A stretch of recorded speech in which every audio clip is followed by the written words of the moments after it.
Hi everyone, I'm Max. And I'm Julian. And we've got the latest polls from Roy Morgan. What have we got this week? Well, we're going to have a look at our latest alcohol poll results on what people are drinking in terms of alcohol. Yep. And also we've got a little release on mortgage stress in the Australian mortgage market. Let's bring up the first one. Very interesting. Okay, so proportion of Australians who consume alcohol in average in an average 4-week period. Yeah, so this is something that we've measured for a long time, is how frequently Australians are drinking alcohol and all the different types of alcohol. So as you can see on that chart, you've got wine, beer, spirits, RTDs, which are ready to drinks. You often get them in a can. Cider, liqueurs, and fortified wine. Interesting. So, yeah. And so what are the big changes this time? Well, what we've seen is, and we've headlined the release in this way, Australian alcohol consumption increases during 2021. And this is really something we've seen during the pandemic.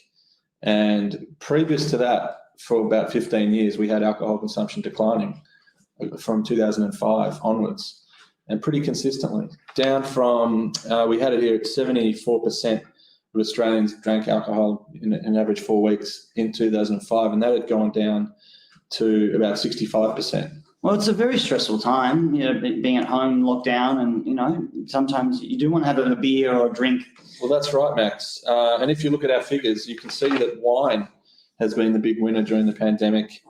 And now we have 46.4% of Australians drinking wine in an average 4 weeks, which is up 3.4 percentage points from a year ago. And you also see big increases for spirits, which spirits has been going up for a while. You have about a third of Australians now drinking spirits, up from about 31%. I love a nice vodka. That's right, a bit of vodka, a bit of gin, rum.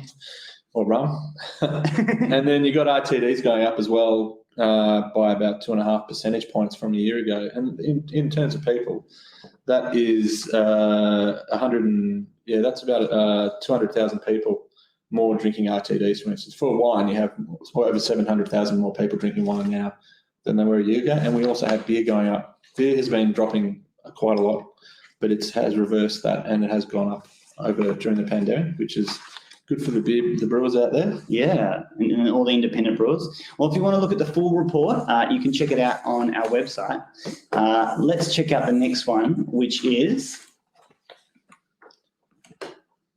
mortgage stress. Mortgage stress, that's right. Yeah.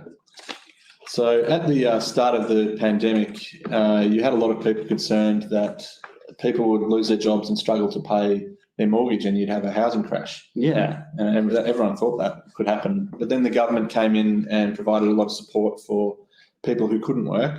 And also the banks had mortgage deferrals for a lot of other people, so they did not have to pay their mortgage at that time. Yeah. And we have tracked mortgage stress, which you've got a two-tier chart there. The top line is the at-risk segment, and the bottom line is extremely at risk. How do we define at risk and extremely at risk? We do define them, and we consider mortgage holders at risk if their mortgage repayments are greater than a certain percentage of household income, depending on their income and their spending habits, which are things we keep track of. Yeah. And extremely at risk, that's even, they have a bigger sort of payment threshold that they're operating on to be put into that category. It's not a nice situation to be in, to have mortgage stress, and so you're right. Those government payments will have reduced that. That's exactly what happened, Max. And you can see it's actually at record lows now. Nice. 15.8% of people are considered at risk, and that's about under 1 in 6. And if you go back to the GFC, it was up around 35%. So there was not the same sort of support provided then, and people lost their jobs and were under a lot more stress. This time around, it's less than half that. I mean, I was on Job Seeker and JobKeeper at various points. It really helped me to meet my obligations. Helped millions of Australians with a lot of businesses, and it definitely has supported the economy and supported the housing market indirectly with the mortgage stress so low. And only about 10% of people at extreme mortgage stress, which is well under half what it was. It was up over 25% during the GFC. So that is a very positive endorsement for what the policies of the government were, and the banks as well, helping out. After the Finance Royal Commission a few years ago, the banks do not want to have a bad reputation anymore. They want to do the right thing. Speaking of banks and reputations, we have our upcoming webinar. The plug for our Michelle and Dr. Ross have an upcoming webinar on the top 20 brands, most trusted and distrusted in Australia. So subscribe to our YouTube channel and you'll be able to see that webinar coming up soon. And share this video with anyone who you think would like it. And we look forward to seeing you next week. Yeah, thanks for joining us.